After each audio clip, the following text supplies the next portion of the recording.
Sam does his whole deny your weapon and pull this thing, but run properly begins upon entering hard as 01. The first fight on the beach would normally cause some trouble, apart from the very important fact that I am a non-gamer and kill everything instantly. Side note, remember the wooden sword does not kill cyborgs thing? Let's just say that it's not entirely true. In fact, you can even forfeit a no-kills rank if you do a stealth kill or takedown in the cyber. One Metal Gear Rising fact number 3. You can forcibly strip any hostage you see. Preceding fight serves as an introduction to objectives. If you only fling or vengeance, they are UGs and therefore can be tricky to kill. But the best way to dispose of them is to bait their charge attack, parry, and do the takedown, assuming you have max energy. Upon sneaking past the next section, the game presents you with the first true boss fight with Blade Wolf. Challenges on Revengeance, parries can be more powerful than difficulties. Therefore, the fight plays very similarly to how it would normally. A couple parries and the dog goes down. Fun Metal Gear Rising fact number 4. Physics is a suggestion. The following boss fight with the helicopter seems very difficult on paper. It's why it means that not only is it hard to hit, but the only hits that you'll be scoring are when you're less than stellar air attacks. However, using an unintended side effect of Ripper mode, these issues can be solved. With a trick that I have unofficially dubbed the Ripper Kick, you can zoom toward the helicopter and deal nearly 30% with one hit. Unfortunately, I didn't plan ahead enough and ended up having to whack the helicopter over and over again in blade mode during the PvE. Double unfortunately, the next obstacle is one that is impossible to cross. This gate is intended to be the tutorial for the left-hand collectibles. You are asked to cut off the cyborg's left hand, which is not an option. Alternatively, you can put the gate open and skip this, but this has a similar caveat. There's no fancy skip that you can do to get around this, so unfortunately, this challenge is not possible. There is somewhat of a saving grace though.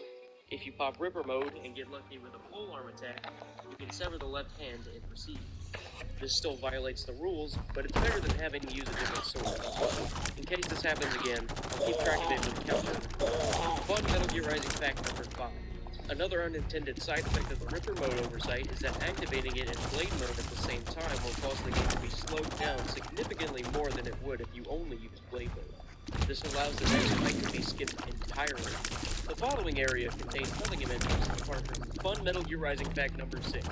By going out of bounds, you can see part of the website link where the image for the sky is from in a few different places. Upon reaching the oil refinery, another obstacle is the fence. Luckily, the fence can be cleared by doing the heavy attack, 4 light air attacks, and kick. However, soon thereafter is an event that needs to be cut to pass. There's no way to get around it without using the polearm, so that's another addition to the counter. Upon going through the refinery, I reached the first chapter boss, Mistral. This is a huge difficulty spike. Mistral has a few special attributes that make her incredibly challenging with the sword only. First of all, Mistral is the only defense-oriented fight in the game. In a normal playthrough, you are meant to take advantage of this by breaking her guard in one of 3 ways. Either 1. Mash the light attacks on her block until it breaks, 2. Activate Ripper mode to break her block in one hit, or 3. Land a parry.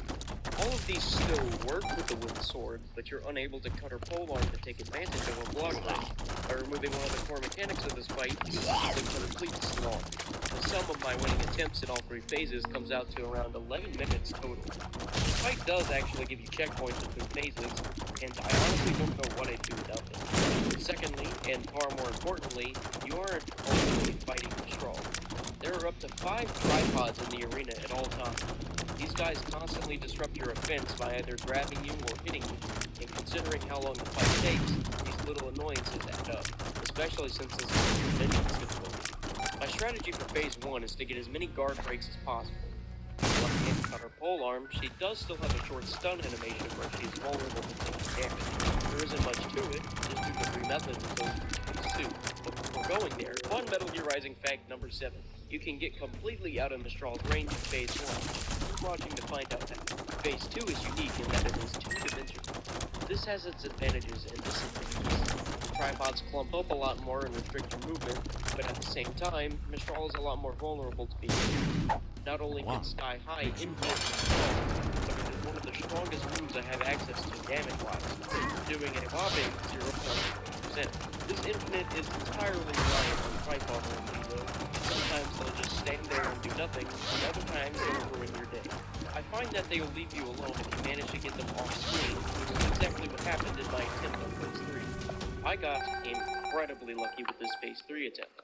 I managed to get the last tripod in the arena to be on the screen at the same time I had Mistral in the infinite. And as such, I was able to get her all the way down to a QTE activation from 40%. Fun Metal Gear Rising Fact number 3. As you know, it wouldn't swords cannot touch anything. The only exception to this is object restricted secret. One odd exception for that is quantum. Because technically they count as gameplay, they haven't put out energy. As such, Mistral just kind of stands there. RF-02 usually begins with a pretty uninteresting fight before immediately amping it up to fight a Grad. The Grads are the tankiest basic enemy type in the game. Not only that, but they also have incredible evasion due to the fact that they're literally on roller skates. The best way to do with them is to perfect carry away by using one Metal Gear Rising Fact number 2. Due to the way that enemy detectors work, and the easy and hard version of this segment, it's entirely possible to run right past one of the Mastiffs by removing the around at the time. Right after this fight, though, is yet another gate that must be pushed to progress.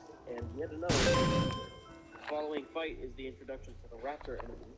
Despite having less health than the Grad, they have far more damage because they only can possibly stay on the perfect carry line without some kind of weak condition. Additionally, they have this giant AoE EMP attack which stuns you and can be hard to dodge in the heat of battle. Luckily, they use some carries once you whittle down the company, and, as backwards as it sounds, they have a rage mode that activates the Raptor. This rage mode makes them much more aggressive and deal much more damage. However, when they exit rage mode, they will be stopped and therefore are vulnerable to the takedown. Next up is the worst thing that could possibly happen in this challenge. 4 unskippable gates all back to back, with a 5th and 6th one for 4 counter with the Master. With the total amount of custom weapons is more or less doubling into the lab. It's extremely hard to get through this room stealthily, so I didn't even you can stealth through one of the Mastiffs, but you can protect you and attack. The Raptor will then jump out of the cave, but unlike the previous fight, there's no way to take advantage of its rage mode.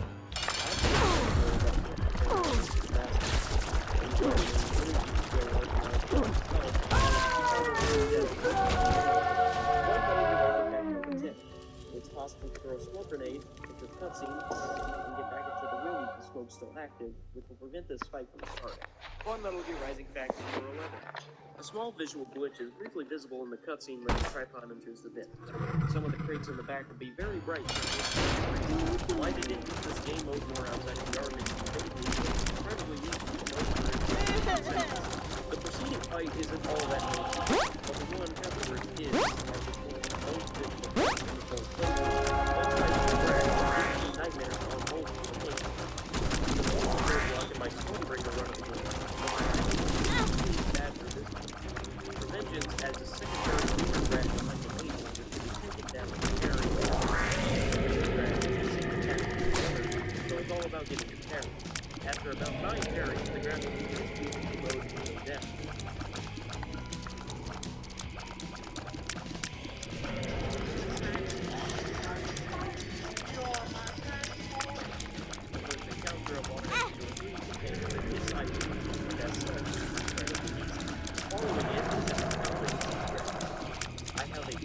Vendetta against this one fight in particular, because in my old video, I didn't know that you could run right past it. As such, I got an endless stream of comments saying that I can skip the Grad fight. After a few more awesome fights, I get to the most important speedrunning trick in the game.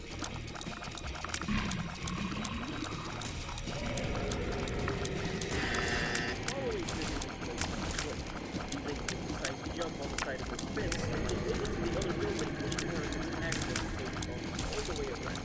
From here, go to the vents on the far right and you can see heavyweight heavy, aerial heavy 1 time, aerial light 5 times, the pathetic, and then the skip. This will just barely get you on top of the vent, where you can repeat the sequence and get Ninja run to this spot and you'll fall through the vent. Maneuver right in such a way so that you're at the top of the underground area after the elevator. Jump onto the side of the short hallway into the codec and make your way alongside the tunnel. Jump up to the final room, go up the stairs, go through another codec, and restart. That's all. Skip 3 potential customers. There's not much time for celebration though, as immediately following, I get into a bit of a dilemma. There's a grab on top of the bridge that I must destroy in order to continue on with this level. The intended way to do this is to cut the bridge before it comes down, but that's not an option. The solution? Our old buddy Ripperkick comes back to help us out. By doing the Ripperkick towards the left side of the drag, you can use your blade mode to cancel it and then move to the side and level the bridge. Because you're technically not supposed to be here, the drag cannot turn around and push you in one stay behind it. Following this is another unloadable prank to fight instead. This is one of the only times that I use some semblance of skill. Because when you use some skill, this guy on the left, take out this massive stealth. Despite cannot be done on stealth, because the perimeter will automatically skew and small. One Metal Gear Rising back number 12. Then your throwing knife can hit other enemies. On Vengeance, you can do most of the enemy's health or even kill them with multiple knives hit. The depression section is no different from a normal playthrough. But there's no match for the upcoming chapter boss. I'd introduce him, but I'm still waiting. You may or may not know this, but the second Monsoon cutscene is unskippable on PC, while it is on the console. I'd call this another Metal Gear Rising fun fact, if not for the fact that this is extremely unfun and has probably wasted multiple hours of my life. Anyways, Monsoon. Monsoon took me well over an hour. I wouldn't say the work was difficult to do but it takes so long to make little mistakes and stuff. My strategy for Monsoon started with me spamming Sky High. It doesn't hit Monsoon like it does Control, but it still deals some of the most damage after any movement passes. Secondly, whenever Monsoon does his own straight attack, I defensive offense right before he hits me, before turning him into another parry. The defensive offense allows for decent chip damage, while the parry cancels his attack. At 70% health, he is uncomfortable killer and repeatedly. Normally, you're supposed to go into blade mode and cut them, but on Metal Gear Rising back then, if you go into blade mode during the slide, you'll be instantly Monsoon's vehicle. Rinse and repeat until Monsoon jumps down and goes to a magnet mode thing. Just parry his attacks like normal to get him out of it and repeat the cycle. While he's in it though, be sure to do fun Metal Gear Rising back number 14. Monsoon does the spinny attack. You can do this.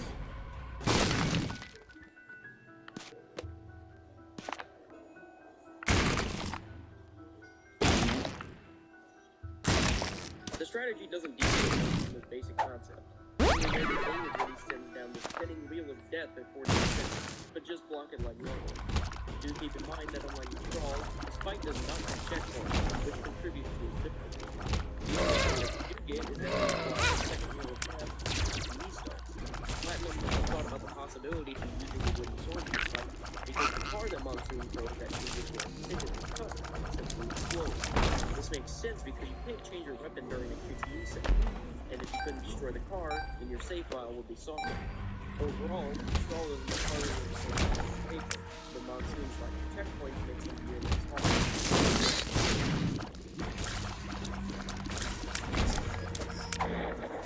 The first section of RL4 contains a segment where you're supposed to stand your ground. The given turns would violate the line and therefore cause abuse. To be honest, what you probably do is stand in the back and about upon using the elevator, you arrive onto the next floor and will pass the electrical tank. I highly recommend trying to stealth this part. It takes a while, but otherwise you can fight multiple mastiffs, medium cyborgs, and enemies. Luckily, there's a set pattern that follows to use the stealth. First, wait for the mastiff at the beginning, to the hallway, step to the side of the doorway, and wait for the other mastiff to walk away as well. Go over there with the sister while the mastiff in there is away, and may have a cycle in a box. When it's about to come back to the room again, go up to the stealth killer. From there, wait for the other mastiff to go to the reset room again. Make sure the mastiff controlling the room on the right cannot see you, or the mastiff that just left to kill it. When the third mastiff is in the room on the right, get into a box right here and wait for this to start to end with the cycle. Stealth kill both of them. Now that all the enemies are gone, there's still the problem of the panels cannot be destroyed by the wooden sword. That's another problem that uses to add to the counters. It's worth mentioning that if you start with as this, heavy cyborg will spawn at the location of the last panel and destroy. It's almost impossible to stealth kill these without using smoke grenades. However, I found a fun way to do it. Normally, you can't jump high enough to get on top of this shelf. I was able to move the chair in such a way that it let me jump off of it and off the shelf, thus letting me activate the stealth kill. The following running segment isn't all that special. There's a grab at the end, but you can't screw it other than that. On Metal Gear Rising Pack, there's a pretty crazy bounce trick you can do. It has no practical use in the run, but is notable for allowing you to go all the way back to the beginning of the area and even activate the door panel. Right after, Metal Gear Rising Pack number 16. For some reason, jumping repeatedly during this upward section will make significantly fewer missiles appear. Don't ask why. The upcoming garden fight, while one of the most difficult fights in the game on normal playthroughs, actually made much easier with the wooden sword. The cyborgs go down in only a few hits, so the only real worry is with the Mastiff. On Metal Gear Rising Pack number 17. While this medium cyborg will normally only get up to attack you when you're closer, if you hit for a mark, grenade, or rocket launcher, he'll get up and start attacking. This is useful in casual runs because it allows you to get rid of them before spawning the Mastiff. On Metal Gear Rising Pack number 18. In the new game version of the speedrun, you completely skip the garden fight by using the currently unnamed speedrunning exploit, which may or may not show up later. If you turn around after the codec instead of continuing like in the speedrun,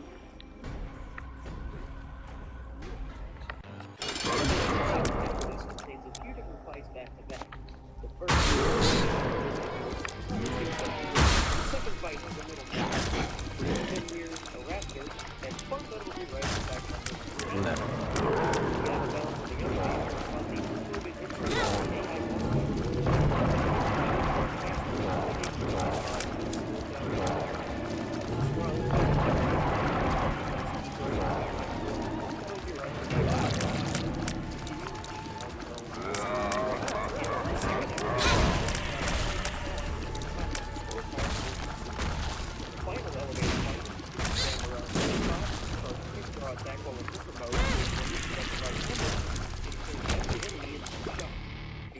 Because Mastiffs spawn and will most likely begin with their slam attack.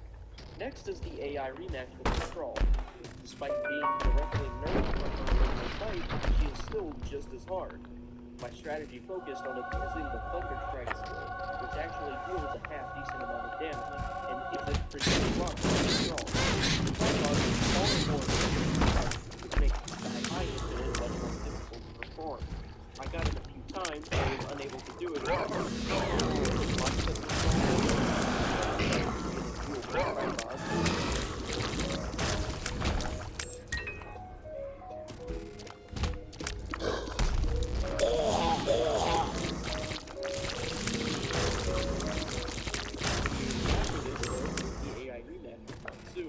He's much easier than he was in the previous fight due to the fact that he is orders of magnitude less than me. I sky hide my way through this one just like before. One Metal Gear Rising Pack number 21.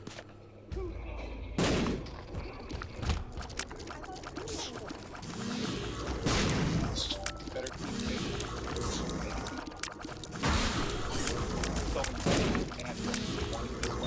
That's big. Best be prepared with clean ingredients. One Metal Gear Rising Pack number 22. Sundowner's intro where he says, is the only part of the game other than the bridge where pressing Z on your keyboard to dodge works when you are normally in action. In all seriousness, I use aerial parry to beat the incredibly low health. This isn't nearly as impactful when you deal pitiful damage like with the wooden sword. Thankfully, parries deal a large chunk of damage, especially in Rivermite, although only aerial parries. I found his charging sword attack to be the easiest to parry, but it still requires you to be at a certain height. Of course, Sundowner's second phase is completely impossible to use with one sword. You can't really shoot. Like you know, you don't actually have to do this to beat it. It's possible and even encouraged by many people to not actually do this. One Metal Gear Rising Pack.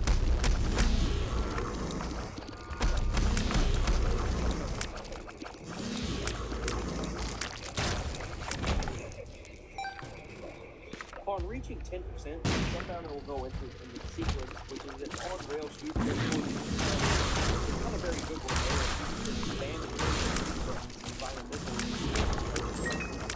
Like monsoon vehicle, the ceiling part of on Metal Gear Rising back in 4, using a normal sword, blade will effect on Sundown, and still much of it. You activate the blade mode and between the two codec files you get after getting Sundown, you can freely walk around with the keyboard counter for a while. And finally, on Metal Gear Rising back in 15 normally, when you chop a Sundown, you can do right in front of him. However, when using the wooden sword, his body is nowhere to be found.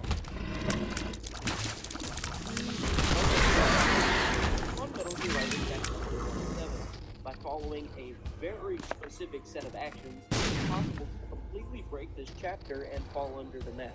First, make sure you have the blue wig and fox blade equipped. Immediately do a backwards dodge before the codex starts. Once the blade is pinned, equip and throw a smoke grenade. When that animation ends, equip and use a launch cyborg. Once the cyborg on your right gets right next to the cyborg on your left, get out of the box, activate Ripper Blade mode, walk up to them, and kill them both in one slice. Stay in Ripper Blade mode and walk all the way past the trigger to the next fight.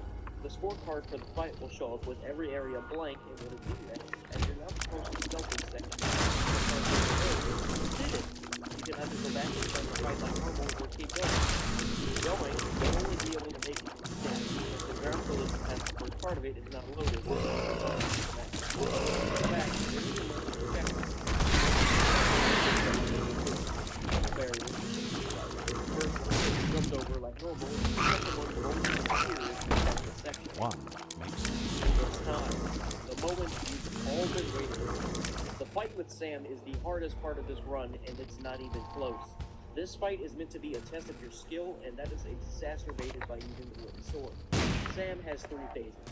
His first phase has him fight you as normal. He uses a lot of 4-hit combos, which can be used to your advantage. Single strikes, which may be parried, and unblockables, which can be dodged with good timing. In phase 2, you knock the sword out of his hand, and he begins to fight you with his hand.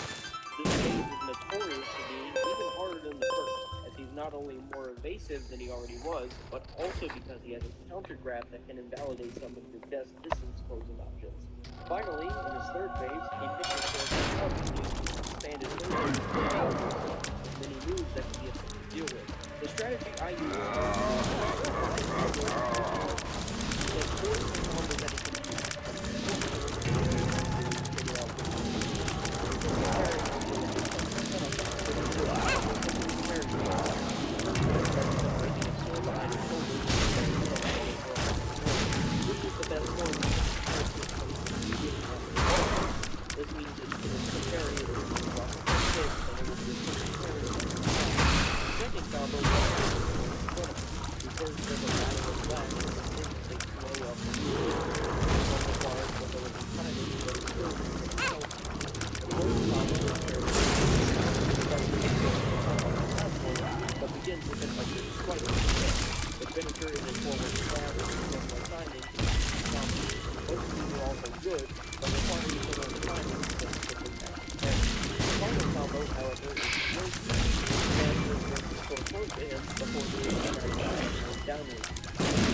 Metal Gear Rising back number 24. You can further carry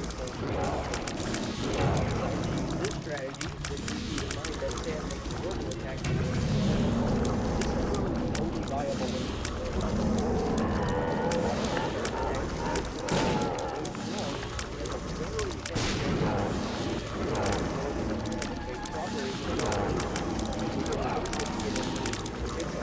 because of this, I was making a timing for this attack.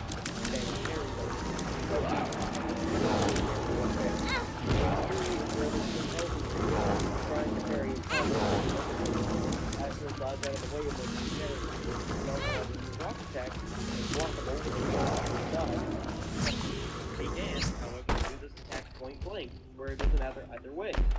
Sam retains his evasion in phase 2, the one I was supposed to do at least, while being far more aggressive. This leads to the majority of the time spent in the fight being on this phase, as he has few opportunities to get damage in. What I did for the majority of this phase was to lightning strike near constantly to close the distance and to get a few hits in. If, for whatever reason, he didn't dodge or jump away after he attacked me, I also made sure to get in a sky high or two for some extra damage. I got one final lucky parry and finished it off with that iconic stab. Fun Metal Gear Rising Fact number 29. Sam does not have a stab wound on the backside of his model despite the sword clearly going all the way through. Fun Metal Gear Rising Fact number 30. The Sam engine QTE is infamous for crashing the whole game as soon as it ends on PC. It's theorized that it has something to do with cutting one of the large rocks right before killing Sam. I have absolutely no idea why this crash is PC only, other than the fact that the PC port of EGR is kind of scuffed. At last, the final chapter begins, and with it, a pretty uninteresting encounter. The following barricade can be jumped over, but the second is impassable without cut. However, this is where I pull out my final trump card. The secret trick I've been hiding this whole video has to do with a third and final Ripper Mode exploit. By activating Ripper Mode at the same time that you do the second aerial polearm attack, Raiden will shoot up into the air, which allows for many different out-of-bounds skips. This is the single most important speedrunning trick in the game. In fact, most of the skips used in this video are clever workarounds for tricks that would normally require the use of the polearm jump. This barrier right here is the only time where it is absolutely required of you to use the polearm. Every other one is either skippable by other means or not skippable at all. And of course, it would be on the final barrier of the whole game. The reason I consider this particular skip to be so important is because I'm not quite sure what to classify it as. Would this count as an extra point on the counter because I'm using something that isn't the wind sword, or is it okay because I'm not actually cutting anything? You might see this as a cop-out, but I have no idea what call to make, so I'll count this as an extra point. This chapter is actually really short, so the only segment before the final boss is the fight with Metal Gear Excelsis. Fighting Excelsis with the wind sword isn't all too different from how it is normally, it just takes a hell of a lot longer. Seeing as Excelsis is a giant set-piece boss fight, its attacks are all big, slow moves that are easy to dodge. A lot of the damage here in this first phase actually came from dodges, especially when he went into a second phase where it turns and you have to attack his foot. He only has two attacks in this phase, a sweep and a series of stomps. The sweep allows you to dodge through it at the right time, and so do the stomp, of which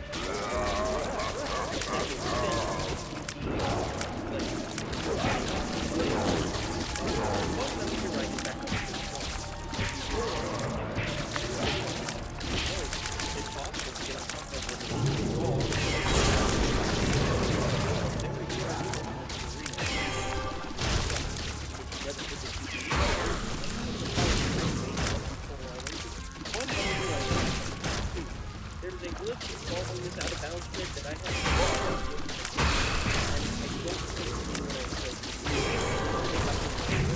that I know of instead of people by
Raiden will go into the recoil animation and be stunned for a second. This is really bad because both unblockables are insta-kills, and they're guaranteed to hit you if you get stuck in this animation at the wrong time.